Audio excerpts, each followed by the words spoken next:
ఉసిరికాయ పచ్చడి పెట్టే విధానం.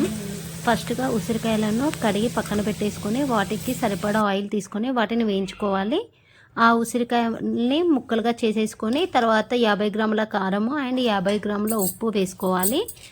నెక్స్ట్ ఆవాలు, మెంతులు అండ్ జీలకర్ర వేయించుకోవాలి. ఆవాలు 4 స్పూన్స్ అండ్ జీలకర్ర 2 స్పూన్స్ అండ్ మెంతులు 2 స్పూన్స్ వాటిని వేయించేసుకొని మిక్సీ పట్టేసుకొని ఆ మిశ్రమాన్ని కూడా మనం ఉసిరికాయ పచ్చడిలో కలుపుకోవాలి.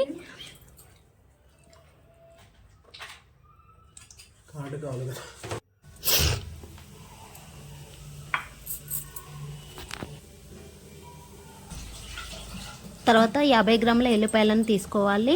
ఆ ఎల్లిపాయలని కొన్ని పక్కన పెట్టేసుకొని కొన్నిటిని మిక్సీ పట్టుకోవాలి. తర్వాత మనం పోపు కోసము ఆయిల్ తీసుకోవాలి. అందులో ఎండుమిర్చి, జీలకర్ర, మెంతులు అండ్ ఆవాలు, మెంతులు అండ్ జీలకర్ర, ఎల్లిపాయలు వీటిని శనగపప్పు పోపుగా పెట్టేసుకోవాలి. నెక్స్ట్ అందులో పసుపు, కొంచెం ఇంగువ వేసుకోవాలి.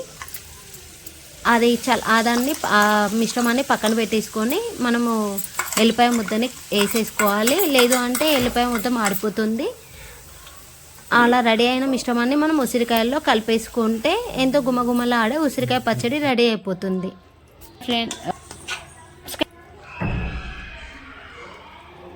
చాలా ఇదే